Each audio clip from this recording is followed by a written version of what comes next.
Hello guys, എല്ലാവർക്കും Mallu film സ്റ്റോറീസിലേക്ക് സ്വാഗതം. ഇന്ന് നമ്മൾ പറയാൻ പോകുന്നത് 2010 റിലീസായ ബെഡ് ഡെവിൽ എന്ന കൊറിയൻ മൂവിയെ കുറിച്ചാണ്.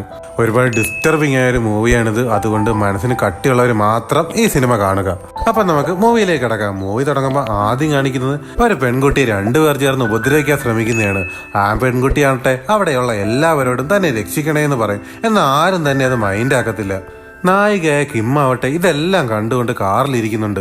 അവളടുത്തും വന്ന് ആ പെൺകുട്ടി രക്ഷിക്കണേ എന്ന് പറയും. എന്നാൽ അവളാവട്ടെ അപ്പം തന്നെ കാറിന്റെ ഡോറ് ക്ലോസ് ചെയ്യും. തീരെ മനസ്സാക്ഷിയില്ലാത്ത ഒരു ക്യാരക്ടറായിട്ടാണ് നമ്മുടെ നായികയെ ഈ സിനിമയിൽ കാണിക്കുന്നത്. നായികയാണെങ്കിൽ ഒരു ബാങ്കിലാണ് ജോലി ചെയ്യുന്നത്. അപ്പോഴത്തേക്ക് അവിടേക്ക് ഒരു പ്രായമായ സ്ത്രീ വന്ന് അവരടുത്ത് ലോൺ അപേക്ഷിക്കും. നായികയുടെ സൈൻ കിട്ടിയാൽ മാത്രമേ അവർക്ക് ലോൺ കിട്ടത്തുള്ളൂ. എന്നാൽ നായികയാവട്ടെ അവർക്ക് ഒട്ടും സൈൻ ചെയ്ത് കൊടുക്കത്തില്ല. അത് മാത്രമല്ല, വളരെ മോശമായിട്ടാണ് നായിക ആ സ്ത്രീയോട് പെരുമാറുന്നത്. പെട്ടെന്നാണ് അവൾക്കൊരു കോൾ വരുന്നത്. പോലീസ് സ്റ്റേഷനിൽ നിന്നായിരുന്നു ആ കോൾ. അവൾ പെട്ടെന്ന് തന്നെ പോലീസ് സ്റ്റേഷനിലേക്ക് ചെല്ലും. സിനിമ തുടങ്ങുമ്പോൾ ആദ്യം കാണിച്ചില്ലേ ഒരു പെൺകുട്ടി രണ്ടുപേർ ചേർന്ന് ഉപദ്രവിക്കുന്നത്. ആ പെൺകുട്ടി അവർ ക്രൂരമായി ഉപദ്രവിച്ച് ആ പെൺകുട്ടി ഇപ്പൊ സീരിയസ് ആയി ഹോസ്പിറ്റലിലാണ്. CCTV ചെക്ക് ചെയ്തപ്പോഴാണ് നായിക ആരും പരിസരത്തുണ്ടെന്ന് പോലീസ് കാണുന്നത്.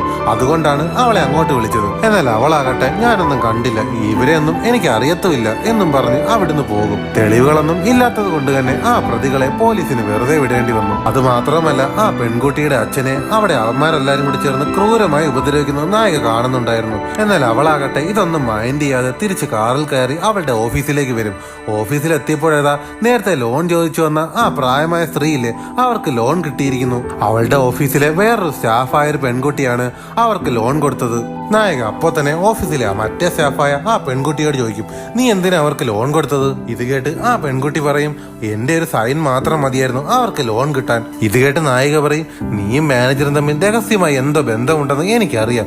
അങ്ങനെയല്ലേ നീ അവർക്ക് ലോൺ കൊടുത്തത്? ആ മാനേജർ അത്ര നല്ല ആളൊന്നുമല്ല, നീ സൂക്ഷിച്ചാൽ നിനക്ക് കൊള്ളാം. ഇതും പറഞ്ഞ് നായിക നേരെ വാഷ്റൂമിലേക്ക് പോകും. അപ്പോഴാണ് ഇവളുടെ വാഷ്റൂമിന്റെ ഡോറ് പുറത്തുനിന്നാരെ ലോക്ക് ചെയ്യുന്നത്. അങ്ങനെ അവൾ ആ വാഷ്റൂമിനുള്ളിൽ കുടുങ്ങിപ്പോവും. അവൾ എങ്ങനെയൊക്കെ രക്ഷപ്പെട്ടു പുറത്തു വരും. അവൾ ഓഫീസിലെ മറ്റേ പെൺകുട്ടിയോട് ദേഷ്യപ്പെട്ട് സംസാരിച്ചുകൊണ്ട് അവളാണ് ഇങ്ങനെ ചെയ്തതെന്ന് കരുതി നായിക പെട്ടെന്ന് ചെന്ന് അവൾക്കൊരു അടി കൊടുക്കും. ഇത് ഓഫീസിലുള്ള എല്ലാരും കണ്ടിരുന്നു. അപ്പോഴാണ് അവൾ അത് കാണുന്നത്. ആ ഡോർ പൂട്ടിയത് മറ്റാരുമല്ലായിരുന്നു, ആ ഓഫീസ് ക്ലീൻ ചെയ്യുന്ന സ്ത്രീ ആയിരുന്നു.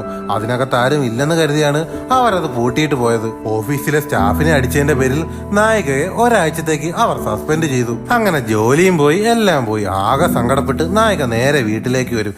വീട്ടിൽ വരുമ്പോഴാകട്ടെ അവക്ക് ഒരുപാട് കത്തുകൾ വന്നിട്ടുണ്ട്. എന്നാൽ അവളാകട്ടെ ഒന്നും തന്നെ തുറന്നു നോക്കില്ല. നായികയ്ക്കാവട്ടെ അച്ഛനോ അമ്മയോ ബന്ധുക്കളോ ആരും തന്നെ ഇല്ല. ആകെ അവൾക്ക് ഉള്ളതാവട്ടെ ഒരു കൂട്ടുകാരിയാണ്. നായിക ചെറുപ്പത്തിൽ ജീവിച്ചത് ഒരു ഐലൻഡിലാണ്. ജോലിയൊക്കെ ഇല്ലാത്തത് കൊണ്ട് തന്നെ കുറച്ചു നാൾ അവിടെ പോയി ഇരിക്കാമെന്ന് കരുതി അവൾ അപ്പൊ തന്നെ ആ ഐലൻഡിലേക്ക് തിരിക്കും. അവൾ അവിടെ എത്തുമ്പോൾ തന്നെ അവളുടെ കൂട്ടുകാരിയായ ബോക്ക് അവളെ നോക്കി അവിടെ നിപ്പുണ്ടായിരുന്നു. അങ്ങനെ ബോക്ക് നായിക പണ്ട് താമസിച്ചിരുന്ന വീട്ടിലേക്ക് അവളെ കൊണ്ടുപോകും. നല്ല ക്ഷീണം കാരണം അവൾ അപ്പോ തന്നെ ഉറങ്ങിപ്പോകുന്നു. ബോക്കിന്റെ വീട്ടിലുള്ളത് അവളുടെ മകളും അവളുടെ ഭർത്താവും പിന്നെ ഭർത്താവിന്റെ അനിയനുമാണുള്ളത്. അങ്ങനെ രാത്രിയാകുമ്പോൾ ബോക്കിന്റെ ഭർത്താവ് മകളെയും കൂട്ടി നമുക്ക് മീൻ പിടിക്കാൻ പോവാന്നും പറഞ്ഞ് ആ കുട്ടിയെ കൊണ്ടുപോകുന്നു. ഇതേ സമയമാകട്ടെ ബോക്കിന്റെ ഹസ്ബൻഡിന്റെ അനിയൻ ആ വീട്ടിലേക്ക് വരുവാണ്. എന്നിട്ട് അവളെ റേപ്പ് ചെയ്യാൻ ശ്രമിക്കുവാണ്. അപ്പോഴേക്ക് ബോക്കിന്റെ ഹസ്ബൻഡും കുട്ടിയും മീൻ പിടുത്തൊക്കെ കഴിഞ്ഞ് അങ്ങോട്ട് വന്നിരുന്നു. എന്നത്തെയും പോലെ തന്നെ ഇന്നും മീനൊന്നും ഇല്ലാതെയാ അവർ വീട്ടിലേക്ക് വന്നത്. ഇക്കാര്യം അവൾ അവളുടെ ഹസ്ബൻഡിനോട് പറയുമ്പോൾ അവളുടെ ഹസ്ബൻഡ് അവളെ ഒരുപാട് അടിക്കും. അവളുടെ കുഞ്ഞിനെ ഓർത്തിട്ടാണ് അവൾ എല്ലാ അടിയും കൊണ്ട് ആ ദ്വീപിൽ താമസിക്കുന്നത്. അത് മാത്രമല്ല, അവളുടെ അമ്മായിയമ്മ അവളെ ഒരുപാട് ടോർച്ചർ ചെയ്യുന്നുണ്ട്. വീട്ടിലെ ജോലികളെല്ലാം അവളെ കൊണ്ട് ഒറ്റയ്ക്കാണ് ചെയ്യിപ്പിക്കുന്നത്. അവൾക്ക് ആകെ ഇഷ്ടമുള്ളത് അവളുടെ കൂട്ടുകാരിയെ മാത്രമായിരുന്നു. അവൾ ചിരിച്ച് സന്തോഷത്തോടെ സംസാരിക്കുന്നത് അവളോട് മാത്രമാണ്. അങ്ങനെ അടുത്ത ദിവസം നായക ആ സ്ഥലമൊക്കെ ചുറ്റിക്കാണാൻ വേണ്ടി പുറത്തൊക്കെ ഇറങ്ങി നടക്കുമ്പോഴാണ് ബോക്കിന്റെ ഹസ്ബൻഡിന്റെ അനിയൻ അവളെ ഉപദ്രവിക്കാനായി അവളുടെ അടുത്തേക്ക് വരുന്നത്. അപ്പോഴേക്കും ബോക്കിന്റെ മകൾ അങ്ങോട്ട് ഓടി വന്നുകൊണ്ട് അയാൾ അവിടുന്ന് പോകും. പിന്നീട് കാണിക്കുന്നത് ബോക്കിന്റെ ഹസ്ബൻഡ് ഒരു സ്ത്രീയുമായി ആ വീട്ടിലേക്ക് വരുന്നതാണ്. അവളുടെ ഹസ്ബൻഡിന് ഒരുപാട് സ്ത്രീയുമായി വേറെയും ബന്ധങ്ങളുണ്ട്. ഇതെല്ലാം അവൾക്കറിയാമെങ്കിലും അവൾ അവിടെ സഹിച്ച് ജീവിക്കുവാണ്. അവളുടെ അമ്മായിയമ്മയ്ക്കും ഈ കാര്യങ്ങളെല്ലാം അറിയാം. അവരുടെ മകൻ എന്ത് തെറ്റ് ചെയ്താലും അവർ അവരുടെ മകനെ സപ്പോർട്ട് ചെയ്ത് മാത്രമേ സംസാരിക്കൂ. അങ്ങനെ കുറച്ചു കഴിഞ്ഞ് അവളുടെ ഹസ്ബൻഡിന്റെ കൂടെ വന്ന ആ പെണ്ണ് പുറത്തിറങ്ങി വന്ന് അവളോട് സംസാരിക്കും. നീ എന്നോട് ക്ഷമിക്കണം, നിന്റെ ജീവിതം തകർക്കണമെന്ന് എനിക്ക് ഒട്ടും ആഗ്രഹമില്ല. അയാൾ എനിക്ക് കുറെ പണം തന്നു, അതുകൊണ്ടാണ് ഞാൻ അയാളുടെ കൂടെ വന്നത്. എന്നിട്ട് അവളോട് പറയും, നീ എന്തിനാ ഈ നാട്ടിൽ കിടന്ന് കഷ്ടപ്പെടുന്നത്? നിനക്ക് സിറ്റിയിലേക്ക് വന്നൂടെ? സിറ്റിയിലേക്ക് വന്നാൽ നിനക്ക് നല്ല ജോലി അവിടെ ഞാൻ ശരിയാക്കി തരാം. ഇതും പറഞ്ഞ് ആ പെണ്ണ് അവിടുന്ന് പോകും. എന്നാൽ ബോക്കാകട്ടെ ഇതൊന്നും മൈൻഡ് ആക്കിയിട്ടില്ല. പിന്നീട് കാണിക്കുന്നത് അവൾ തേനെടുക്കാൻ പോകുന്നതാണ്. അപ്പോൾ അവളുടെ ഹസ്ബൻഡ് അങ്ങോട്ട് വന്ന് ഇന്ന് രാത്രി എന്താ കഴിക്കാനുള്ളതെന്ന് ചോദിക്കും. അവളാകട്ടെ ഒന്നും സംസാരിക്കില്ല. കാരണം തേനെടുത്തുകൊണ്ടിരിക്കുമ്പോൾ സംസാരിച്ചു കഴിഞ്ഞാൽ തേനീച്ചയുടെ കുത്തേക്കാൻ സാധ്യതയുണ്ട്. അതുകൊണ്ടാണ് അവളൊന്നും മിണ്ടാതിരുന്നത്. ഇത് കണ്ട് ദേഷ്യം വന്ന അവളുടെ ഹസ്ബൻഡ് ഒരു കല്ലെടുത്ത് ആ തേനീച്ചക്കൂട്ടിലേക്ക് എറിയും. അപ്പോൾ തന്നെ തേനീച്ചകളെല്ലാം കൂടെ അവളെ ഓടിച്ചിട്ട് കുത്താൻ തുടങ്ങി. ഇത് കണ്ടതും അവളുടെ ഹസ്ബൻഡിന് ഒരുപാട് സന്തോഷമായി. അയാൾ ചിരിക്കാൻ തുടങ്ങും. അങ്ങനെ തേനീച്ചയുടെ കുത്തൊക്കെ കൊണ്ട് അവൾ വീട്ടിൽ വന്നിരിക്കുമ്പോൾ അവളുടെ ഹസ്ബൻഡ് പിന്നെയും അവളെ അടിക്കാൻ തുടങ്ങും. ഇവിടെ ഇരുന്ന് റെസ്റ്റ് എടുക്കുവോ, പോയി ജോലി ചെയ്യടി എന്നും പറഞ്ഞ് അവളെ പിന്നെയും ജോലി ചെയ്യാൻ പറഞ്ഞു വിടും. അവൾ നേരെ പോണത് അവളെ കൂട്ടുകാരിയെ കാണാനാണ്. അവളുമായി കുറെ നേരം സംസാരിച്ചിരുന്ന് അവൾ സന്തോഷത്തോടെ തിരിച്ച് വീട്ടിലേക്ക് വരും. വീട്ടിൽ വന്ന് ഡ്രസ്സൊക്കെ എടുക്കുന്ന സമയത്താണ് അവൾ അത് കാണുന്നത്. അവളുടെ ഹസ്ബൻഡിന്റെ പാന്റിന്റെ പോക്കറ്റിൽ അവളുടെ മകളുടെ ഇന്നർ ഇരിക്കുന്നു. അതെങ്ങനെ അവിടെ എത്തി എന്നവൾ ചിന്തിക്കുമ്പോഴാണ് അവൾക്ക് മനസ്സിലായത് അവളുടെ മകളോടും അയാൾ മോശമായി പെരുമാറാൻ തുടങ്ങിയെന്ന്. അങ്ങനെ അവൾ മകളുടെ അടുത്തേക്ക് അത് ചോദിക്കാൻ വന്നപ്പോഴാണ് അത് കാണുന്നത്. തന്റെ മകൾക്ക് ആരോ കുറെ മേക്കപ്പ് സാധനങ്ങളൊക്കെ വാങ്ങിക്കൊടുത്തിരിക്കുന്നു. ഇതാരാണ് നിനക്ക് വാങ്ങി തന്നെന്ന് അവളോട് ചോദിക്കുമ്പോൾ അവള് പറയും ഇതെനിക്ക് എന്റെ അച്ഛൻ വാങ്ങി തന്നതാണെന്ന്. സത്യത്തിൽ ഈ കുട്ടിയുടെ അച്ഛൻ ഇയാളല്ല. ഈ കുട്ടി ജനിച്ചതിന് ശേഷമാണ് ബോക്ക് ഇയാളെ കല്യാണം കഴിക്കുന്നത്. അപ്പോഴാണ് അവളുടെ ഹസ്ബൻഡ് അങ്ങോട്ട് വന്ന് അവളെ അടിക്കുന്നത്. നീ ജോലിയൊന്നും ചെയ്യാതെ ഇവിടെ വീട്ടിൽ എന്തെടുക്കുവാടി എന്നും പറഞ്ഞ് അവളെ അടിക്കാൻ തുടങ്ങും. അപ്പോഴാണ് അവളത് മനസ്സിലാക്കുന്നത് അവളുടെ മകളോടുള്ള അയാളുടെ പെരുമാറ്റം ഒട്ടും ശരിയല്ലെന്ന്. അവൾ അപ്പോൾ തന്നെ അവിടുന്ന് ഇറങ്ങി നേരെ അവളുടെ കൂട്ടുകാരെ അടുത്തോട്ട് ചെല്ലും. എന്നിട്ട് അവളോട് പറയും എന്നെ മകളെ നീ ഇവിടെ നിന്ന് എങ്ങനെയും സിറ്റിയിലേക്ക് കൊണ്ടുപോകണമെന്ന്. അവൾ പറയും അടുത്ത തവണ ആവട്ടെ എന്ന്. എല്ലാ തവണ വരുമ്പോഴും നീ ഇത് തന്നെ പറയുന്നു. ഇത്തവണയെങ്കിലും എന്നെ ഇവിടുന്ന് കൊണ്ടുപോകണം. എന്നെ കൊണ്ടുപോയില്ലെന്നും കുഴപ്പമില്ല, എന്റെ മകളെങ്കിലും നീ കൊണ്ടുപോകണം. ഇത് കേട്ട് നായിക ചോദിക്കും എന്തിനാ നിന്റെ മകളെ മാത്രം കൊണ്ടുപോകുന്നത്? അവളോട് കാര്യങ്ങളെല്ലാം പറയും. എന്റെ ഹസ്ബൻഡിന് അവളോടുള്ള പെരുമാറ്റം തീരെ ശരിയല്ല. എനിക്ക് വന്ന അവസ്ഥ എന്റെ മകൾക്ക് ഇനി ഉണ്ടാവാൻ പാടില്ല.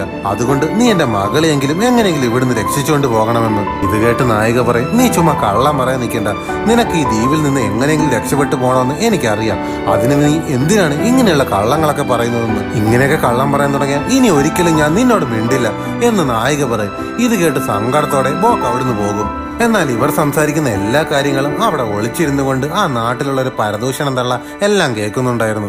അങ്ങനെ അടുത്ത ദിവസം ബോക്കിന്റെ ഹസ്ബൻഡ് ഉറങ്ങിക്കിടക്കുമ്പോൾ അവൾ അയാളുടെ പോക്കറ്റിൽ നിന്ന് ക്യാഷ് അടിച്ചു മാറ്റും. അത് മാത്രവുമല്ല മുമ്പ് ഒരിക്കൽ അയാളുടെ കൂടെ ഒരു പെണ്ണിങ്ങോട്ട് വന്നില്ലേ, അവളുടെ നമ്പരും അതിലുണ്ടായിരുന്നു. ആ പെണ്ണൊരിക്കൽ ബോക്കിനെ ഇവിടുന്ന് രക്ഷിച്ചു കൊണ്ടുപോകാമെന്ന് പറഞ്ഞല്ലേ, അതുകൊണ്ട് അവളുടെ നമ്പർ എടുത്ത് അവളെ വിളിച്ചു പറയും. അങ്ങനെ അടുത്ത ദിവസം രാവിലെ കുട്ടിയെയും എടുത്ത് നമ്മുടെ ബോക്ക് അവിടുന്ന് രക്ഷപ്പെടാൻ തീരുമാനിക്കും.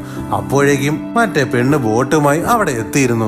അങ്ങനെ ബോക്ക് കുട്ടിയുമായി ബോട്ടിനകത്തേക്ക് കയറാൻ എത്തുമ്പോഴാണ് അവളുടെ ഹസ്ബൻഡ് ഇതെല്ലാം കണ്ടുകൊണ്ട് അവിടെ നിൽക്കുന്നത് അവൾ കാണുന്നത്. അയാൾ ഇറങ്ങി വന്ന് അവളെയും കുട്ടിയെയും പിടിച്ചോണ്ട് പോകും. പോകുന്ന വഴിക്കെല്ലാം ബോക്കിനെയാണെങ്കിൽ അവളെ ഹസ്ബൻഡ് ഒരുപാട് അടിക്കുന്നുണ്ട്.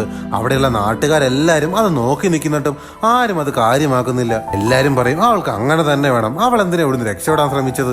ബോക്കിന്റെ അമ്മായിയമ്മ അവനോട് പറയും അവളുടെ 2 കാലും തല്ലിയൊടിക്കും, പിന്നെ ഒരിക്കലും അവൾ ഇവിടുന്ന് രക്ഷപ്പെടാൻ ശ്രമിക്കില്ലല്ലോ. ഇത് കേട്ടതും ബോക്കിന്റെ മകൾ ഓടി വന്ന് അയാളെ പിടിച്ചു മാറ്റാൻ ശ്രമിക്കുന്നതിനിടയിൽ അയാൾ ആ കുട്ടിയെ എടുത്തെറിയും. ആ കുട്ടി ചെന്ന് വീഴുന്നത് ഒരു പാറയുടെ മുകളിലാണ്. ആ കുട്ടി തലയിടിച്ച് അപ്പോൾ തന്നെ മരിക്കും. ഇത് കണ്ട ബോക്കിനാകട്ടെ സഹിക്കാൻ കഴിയില്ല. അവൾ അവിടെ കിടന്ന് അലറി കരയാൻ തുടങ്ങും. എന്നാൽ അവളുടെ കരച്ചിൽ പോലും ആരും അവിടെ മൈൻഡാക്കില്ല. അങ്ങനെ കുട്ടി മരിച്ചുപോയ വിവരം പോലീസ് അറിഞ്ഞ് പോലീസ് അന്വേഷണത്തിന് അങ്ങോട്ട് വരും. എന്നാൽ പോലീസ് വരുമ്പോൾ അവർ എല്ലാരും ഒരുമിച്ച് നിന്ന് പറയും ആ കുട്ടി മലയുടെ മുകളിലൂടെ ഓടുന്നതിനിടയ്ക്ക് കാല് തെറ്റി താഴെ വീണ് മരിച്ചതാണെന്ന്. ഇത് കേട്ട് ബോക്ക് അവിടെ എന്ന് പറയും എന്റെ മകളെ എല്ലാരും കൂടെ ചേർന്ന് കൊന്നതാണ്. ഇയാളാണ് എന്റെ മകളെ കൊന്നത്. എന്റെ കൺമുന്നിൽ വെച്ചാണ് അവളെ കൊന്നത്. ഇത് കേട്ട് അവളുടെ ഹസ്ബൻഡ് പറയും എന്റെ മകളെ എന്റെ അടുത്തുനിന്ന് മാറ്റിക്കൊണ്ടു പോകാനാണ് ഇവൾ ശ്രമിച്ചത്. അങ്ങനെ പോകുന്നതിനിടയിലാണ് കാല് തെറ്റി അവൾ വീണ് മരിച്ചത്. എല്ലാത്തിനും കാരണം ഇവൾ ഒറ്റൊരാളാണ്. അങ്ങനെ അവിടെയുള്ള എല്ലാരും ബോക്കിനെ കുറ്റം പറയാൻ തുടങ്ങും. അവൾ കാരണമാണ് മകൾ മരിച്ചതെന്ന്. അപ്പോഴാണ് നായിക അങ്ങോട്ട് വരുന്നത്. നായികയോട് പോലീസ് ചോദിക്കും ഇവിടെ നടന്ന എന്തെങ്കിലും കാര്യങ്ങൾ നിങ്ങൾ കണ്ടോ എന്ന്. ആര് പറയുന്നത് സത്യമെന്ന്. ഇത് കേട്ട് നായിക പറയും ഞാൻ നല്ല ഉറക്കത്തിലായിരുന്നു, ഞാൻ ഒന്നും തന്നെ കണ്ടില്ലെന്ന്. നായികയെങ്കിലും ബോക്കിനെ സപ്പോർട്ട് ചെയ്ത് സംസാരിക്കുമെന്ന് അവൾ കരുതിയിരുന്നു. എന്നാൽ അവളും കൂടി ഇങ്ങനെ പറഞ്ഞതോടെ നായികയ്ക്ക് സഹിക്കാൻ കഴിഞ്ഞില്ല. എന്നാൽ ആ പോലീസുകാരന് മനസ്സിലായി ആ പെൺകുട്ടിയെ ആരോ കൊന്നതാണെന്ന്. അവരെല്ലാരും കൂടി ആ പോലീസുകാരന് പണവും കുറച്ച് സാധനങ്ങളൊക്കെ കൊടുത്ത് അയാളെ അവിടുന്ന് ഒഴിവാക്കി വിടും. അപ്പോഴാണ് ബോക്ക് പഴയ കാര്യങ്ങളൊക്കെ ഇരുന്ന് ആലോചിക്കുന്നത്. ബോക്കും പിന്നെ നായികയുടെയും കുട്ടിക്കാലം, അവൾ കളിച്ച് ചിരിച്ച് സന്തോഷമായി നടന്ന സമയങ്ങൾ. കുട്ടിക്കാലത്ത് ബോക്കിനെ നായിക ഓടക്കുഴൽ വായിക്കാൻ പഠിപ്പിക്കുമായിരുന്നു. അപ്പോഴാണ് കുറെ പയ്യന്മാർ അങ്ങോട്ട് വന്ന് നായികയെ ഉപദ്രവിക്കാൻ ശ്രമിക്കുന്നത്. ബോക്ക് അത് തടയാൻ ശ്രമിക്കും. അതേ സമയം കൊണ്ട് നായിക അവിടുന്ന് ഓടി രക്ഷപ്പെടും. പണ്ടും അവളുടെ ആ സ്വഭാവത്തിന് ഒരു മാറ്റവും ഇല്ലായിരുന്നു. അവൾക്ക് എപ്പോഴും സ്വന്തം കാര്യം മാത്രമായിരുന്നു വലുത്. പിന്നീട് കാണിക്കുന്നത് നമ്മുടെ നായികയാണെങ്കിൽ അവിടെ ഭ്രാന്ത് പിടിച്ച കണക്ക് ജോലി ചെയ്യുവാണ്. അവളെ ഓരോ ജോലി ചെയ്യാൻ പറഞ്ഞിട്ട് അവളുടെ അമ്മായിയമ്മയും അവളുടെ കൂട്ടുകാരും എല്ലാരും കൂടെ ചേർന്ന് അവളെ കുറിച്ച് ഓരോ പരദൂഷണങ്ങൾ ഇങ്ങനെ പറഞ്ഞുകൊണ്ടിരിക്കുകയാണ്. പെട്ടെന്ന് അവൾ ജോലിയൊക്കെ നിർത്തി കുറെ നേരം സൂര്യനെ നോക്കി നിൽക്കും. ഇത് കണ്ടതും അവരെല്ലാരും പറയും, ഇവൾക്ക് ഇത് എന്ത് പറ്റി? കൊച്ചു മരിച്ചു പോയപ്പോൾ ഇവൾക്ക് ഭ്രാന്തായോ? നായിക പെട്ടെന്ന് അവരുടെ അടുത്തേക്ക് വന്ന് അവിടെ ഇരിക്കുന്ന കുറച്ച് വെള്ളം എടുത്ത് കുടിക്കും. എന്നിട്ട് അവരോടെല്ലാം പറയും, ഞാനൊരു തീരുമാനമെടുത്തു, ഇനി എന്താ ചെയ്യേണ്ടത് എനിക്കറിയാം എന്നും പറഞ്ഞ് അവിടെ ഇരുന്നൊരു അരിവാളെടുത്ത് അവിടെ ഇരുന്നൊരു സ്ത്രീയുടെ കഴുത്തിന് വെട്ടി അവരപ്പോൾ തന്നെ മരിക്കും. അത് കണ്ടതും അവിടെ കൂടെ ഉണ്ടായിരുന്ന മറ്റൊരു സ്ത്രീ ഇറങ്ങി ഓടാൻ തുടങ്ങും. അവരെയും പുറകെ ഓടിച്ചിട്ട് അവൾ വെട്ടിക്കൊല്ലും. അവിടെ ഒരു വയസ്സായ ആൾ ഇരിപ്പുണ്ട്. അയാളാകട്ടെ അവളൊന്നും ചെയ്യില്ല. എന്നിട്ട് അവിടുന്ന് ഓടി രക്ഷപ്പെടാൻ ശ്രമിച്ച മറ്റൊരു സ്ത്രീയും അവൾ ഓടിച്ചിട്ട് വെട്ടിക്കൊല്ലും. അപ്പോഴാണ് ഈ കാഴ്ചകളെല്ലാം കണ്ടുകൊണ്ട് അവളുടെ അമ്മായിയമ്മ അങ്ങോട്ട് വരുന്നത്. അവരെ കണ്ടു കഴിഞ്ഞാൽ അവരെയും അവൾ കൊല്ലുമെന്ന് അവർക്ക് ഉറപ്പാണ്. അതുകൊണ്ട് തന്നെ അന്നത്തെ ദിവസം അവർ വീട്ടിൽ കയറാതെ കാട്ടിലൂടെ ഒളിച്ചു നടന്നു. അവളാകട്ടെ അവളെ അമ്മായിയമ്മയും അന്വേഷിച്ച് കാട്ടിലെല്ലാം നടക്കുമായിരുന്നു. അപ്പോഴാണ് അവളുടെ അമ്മായിയമ്മ ബോക്കിനെ കണ്ട് കാര്യങ്ങളൊക്കെ പറയുന്നത്. അപ്പോഴേക്കും ബോക്ക് അങ്ങോട്ടേക്ക് വന്നിരുന്നു. നമ്മുടെ നായിക അവളെ പിടിച്ചു മാറ്റാൻ ശ്രമിച്ചെങ്കിലും ബോക്ക് അവളെ അടിച്ച് തറയിലിടും. എന്നിട്ട് അവളുടെ അമ്മായിയമ്മയെ കൊല്ലാനായി ഓടിക്കും. അവളുടെ കയ്യിൽ നിന്ന് രക്ഷപ്പെടാനായി ഓടി ഓടി അവരാണെങ്കിൽ ആ മലയുടെ മുകളിൽ നിന്ന് താഴെ വീണ് മരിക്കും. അപ്പോഴാണ് സിറ്റിയിൽ ജോലിക്ക് പോയ അവളുടെ ഹസ്ബൻഡും അവളുടെ അനിയനും തിരിച്ചു വരുന്നത്. അവളുടെ ഹസ്ബൻഡ് അനിയന്റെ അടുത്തേക്ക് ചെന്ന് അവന്റെ തല വെട്ടിയെടുത്ത് അവളൊരു മരത്തിന് മുകളിലേക്ക് എറിയും. അപ്പോഴേക്കും അവളുടെ ഹസ്ബൻഡ് അയാളുടെ അനിയനെ തപ്പി അവിടെ എല്ലാം വരും. അപ്പോഴാണ് അവിടെ ഒരു മരത്തിന് മുകളിൽ നിന്ന് രക്തം വീഴുന്നത് അവർ കാണുന്നത്. മുകളിലേക്ക് നോക്കി അവർ ഞെട്ടിപ്പോയി. അയാൾ കണ്ടത് അയാളുടെ അനിയന്റെ തല മരത്തിന് മുകളിൽ ഇരിക്കുന്നു. അപ്പോഴേക്കും ബോക്ക് അങ്ങോട്ടേക്ക് വന്ന് അവളുടെ ഹസ്ബൻഡിന്റെ കൂടെ ഉണ്ടായിരുന്ന ബോട്ട് ഡ്രൈവറുടെ കയ്യിൽ വെട്ടും. എന്നിട്ട് അവളുടെ ഹസ്ബൻഡിനെ കൊല്ലാനായി അയാളുടെ അടുത്തേക്ക് ചെല്ലുമ്പോൾ അയാൾ അവളെ അടിച്ചിടും. എന്നിട്ട് അവളെ വീട്ടിൽ കൊണ്ടുപോയി കെട്ടിയിടും. എന്നിട്ട് നായികയെ അയാൾ പിടിച്ചോണ്ട് അങ്ങോട്ട് വരും. എന്നിട്ട് അവളോട് പറയും, നിന്നെ കൊന്നിട്ട് ഇവളെ ഞാൻ കല്യാണം കഴിക്കാൻ പോവാ, ഇനി ഇവളാണ് എന്റെ ഭാര്യ. ഇത് കണ്ടതും ബോക്ക് അപ്പോൾ തന്നെ എണീറ്റ് വന്ന് അവളുടെ ഹസ്ബൻഡിന്റെ കയ്യിൽ കടിക്കും. അയാൾ അപ്പോൾ തന്നെ നിന്നെ ഇന്ന് കൊല്ലുമെന്ന് പറഞ്ഞ് കോടാലി എടുക്കാൻ പോകുന്ന സമയം അവൾ തറയിൽ കിടന്നൊരു കത്തി കടിച്ചു പിടിച്ച് അയാളുടെ നെഞ്ചത്തേക്ക് കുത്തിയിറക്കും. എന്നിട്ട് അവൾ അവിടെ ഇരുന്ന കോടാലി എടുത്തോണ്ടുവന്ന് അവളുടെ ഹസ്ബൻഡിനെ വെട്ടി ഞുറുക്കി കൊല്ലും. ഇതേ സമയം അവിടെ ഉണ്ടായിരുന്ന നായികയും ആ ബോട്ട് ഡ്രൈവറും കൂടെ അവിടുന്ന് രക്ഷപ്പെടാൻ നോക്കുവാണ്. എന്നാൽ അപ്പോഴേക്കും ബോക്ക് അങ്ങോട്ടേക്ക് വന്ന് ആ ബോട്ട് ഡ്രൈവറിനെ കൊല്ലും. നായികയാകട്ടെ അവളെ സ്വന്തം കാര്യം നോക്കി അയാളെ രക്ഷിക്കാതെ ബോട്ട് എടുത്ത് അവിടുന്ന് ഒറ്റയ്ക്ക് സിറ്റിയിലേക്ക് പോകും. തൊട്ട് പുറയിൽ ബോക്കും മറ്റൊരു ബോട്ടിൽ സിറ്റിയിലെ പെണ്ണുങ്ങളെ പോലെ വേഷമൊക്കെ ധരിച്ച് അവരുടെ പോലെ മേക്കപ്പ് ഒക്കെ ചെയ്ത് അവളും സിറ്റിയിലേക്ക് ചെല്ലും.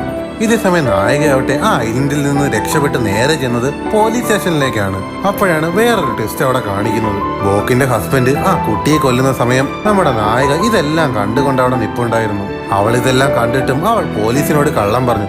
അതുകൊണ്ടാണ് ബോക്കിന് അവളോട് ഇത്ര ദേഷ്യം. പോലീസ് സ്റ്റേഷനിൽ നിന്ന് ഉറങ്ങിപ്പോയ നമ്മുടെ നായിക ഉറക്കം വന്ന് നോക്കുമ്പോൾ അവളുടെ കയ്യിൽ വിലങ്ങ് കിടക്കുന്നു. എന്താണ് സംഭവിച്ചെന്നറിയാൻ നോക്കുമ്പോൾ അവളുടെ തൊട്ടടുത്ത് ബോക്ക് ഇരിക്കുന്നു. അവൾ രക്ഷപ്പെടാനായി താഴേക്ക് ഓടും. അപ്പോഴാണ് അവൾ കണ്ടത് അവിടെയുള്ള എല്ലാ പോലീസുകാരെയും അവൾ കൊന്നിട്ടിരിക്കുകയാണ്. ബോക്കിന്റെ അടുത്ത് നിന്ന് രക്ഷപ്പെടാൻ വേണ്ടി നായിക നേരെ ലോക്കപ്പിൽ കയറി അതും പൂട്ടി അതിനകത്ത് കയറിയിരിക്കും. ഇതേസമയം ബോക്കാകട്ടെ ഒരു ചുറ്റിക എടുത്തുകൊണ്ടുവന്ന് ആ പൂട്ട് തല്ലി തകർക്കാൻ ശ്രമിക്കും.